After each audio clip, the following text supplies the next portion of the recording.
বেশ কিছু ঘন্টা তাকে পর্যবেক্ষণের মধ্যে রাখতে হবে। এই রেখে তারপরে তারা দেখবে যে তাকে শিফট করা যায় কি না কেবিনে বা অন্য কোনো জায়গায়, সেটা তারা বিবেচনা করবে। আমি যতটুকু গুরুতর তার আঘাতগুলো দেখেছি বা যতটুকু জেনেছি, এবং এর আগে এত অসংখ্য আঘাত তাকে করা হয়েছে, 22 বার হামলা হয়েছে, বগুড়া থেকে শুরু করে বিভিন্ন জেলায় যেখানে গেছে। নুরুল হক নুরু ছিল যেন একটা মানে ফ্যাসিবাদী সরকারের শিকার। তাকে আঘাত করতেই হবে, তাকে মারতেই হবে, এবং আরও উদ্দেশ্য খারাপ ছিল, তাকে মেরে ফেলতে হবে। তো আমার এই যে ঘটনা, পরশুদিনের যে ঘটনা, সে তার একটি প্রতিবাদ জানাচ্ছিল। সেখানে কোনো সন্ত্রাসী সহিংস কোনো ঘটনা সেখানে ঘটেনি, কিন্তু তার উপরে এই যে আঘাতটা নির্মমভাবে, সেটা যারাই করুক তারা একটা বৃহৎ পরিকল্পনার অংশ বলে আমি মনে করি। আমরা এটা মনে করি না শান্তিপূর্ণ অবস্থায় সে যত বড়ই অপরাধী হোক তার উপর আক্রমণ করা। নুরুল হক নুরু এই ধরনের কোনো আক্রমণ বা এই ধরনের কোনো সহিংসতা করেনি। আর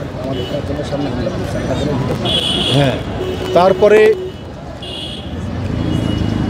আর প্রতিবাদ করার গণতন্ত্রে তো তার স্বীকৃতি আছে, গণতন্ত্র সেটা তো অনুমোদন করে প্রতিবাদ করা।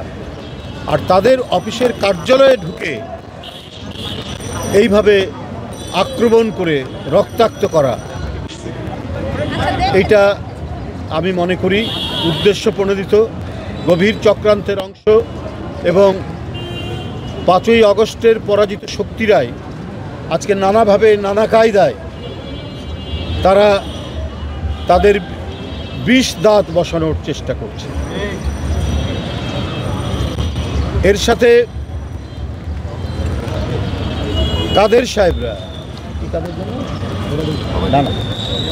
জিএম কাদের সাহেবরা, তারা জড়িত আছে কিনা আমি জানি না, বলতে পারবো না, কিন্তু তাদের পরবর্তীতে বিবৃতি এবং তাদের সেখানকার উপস্থিতি, তাদের কর্মকাণ্ড দেখে আমার শুধু এটাই মনে হয়েছে যে তারা আজকে বাংলাদেশে রাজনীতির কথা বলছে। এটাই তো সবচেয়ে অবাক করা কাণ্ড।